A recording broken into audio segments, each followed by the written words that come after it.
rural areas from accessing or using family planning methods. Alright, I'm going to be telling you what I mean by the social, cultural, economic, and health-related barriers that prevent or discourage women in the rural areas from accessing these family planning methods. I have one, cultural and religious belief. Let me take for example Catholic.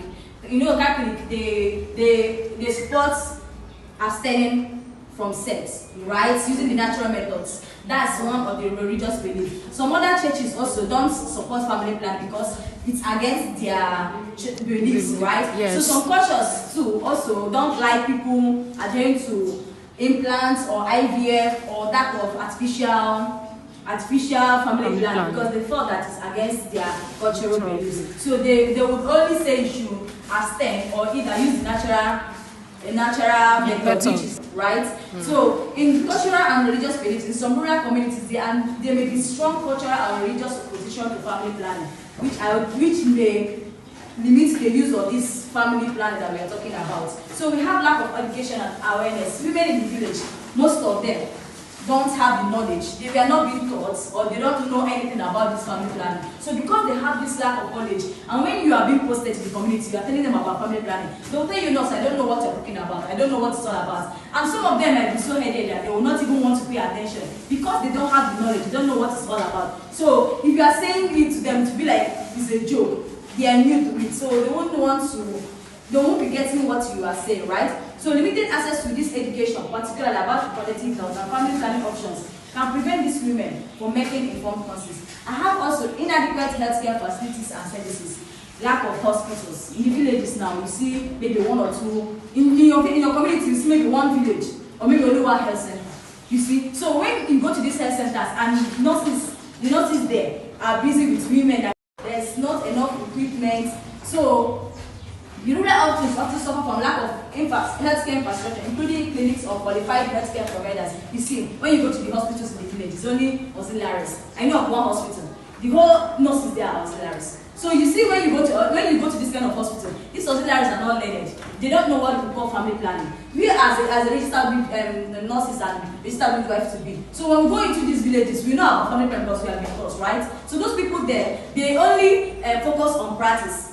Auxiliaries is only practice. They go to the hospital, practice what the doctors are doing or whatever. They don't have the 100% knowledge about this family planning. So I don't know the knowledge they will impart into these women when they come for the family planning counseling. So we have economic constraints. Poverty and limited financial resources can prevent women from affording contraception or seeking health services. You see, lack of money. Women in the village,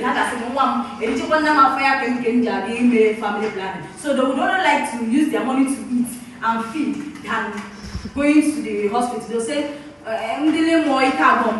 because they don't know the importance of this family planning, and they just want to use their money for feeding because of poverty in the village, right? So we have gender inequality. In many rural communities, women may have limited decision-making power within the household. You see now, when a woman marries a man that doesn't know, that don't want her to exhibit her rights, right? So this man will be like, when I ask you to stop giving birth, that's when you will stop. A woman don't have the right to say, please, I'm done. Okay, now maybe a woman has about 4 children or 4 daughters. This woman has the right to say, please, I don't want to give birth again. Let's manage these 4 children. It's God that gave it to us. We're not the one that made it by ourselves, right? So this one will be like, 4 children, what am I using 4 children to do? You see, gender equality. We would like to, for you to give birth to another person, another child, to know if it's going to be a male child or if it's so when she tell the husband that, please, I don't need this family planning distance. So that will make this woman have limited social support. Nobody in the family supports her going to do this family planning. Alright? So we have poor transportation. You see in the cases where hospitals are very far from the houses, this one will be like, or this mother will be like, the money that she used now from here and travel and go to a far distance to seek this family planning counseling, she will easy to it. So she'll be like, she's not going again, she'll just stay at home. Okay? So we have predisposition factors, we have the socio-cultural factors, we have the economic factors, we have educational factors, we have health-related factors, political and structural factors. Again, that is against this family planning in the communities. Yes, taking them one by one, how to manage these social, cultural factors, the health-related factors, political and social factors.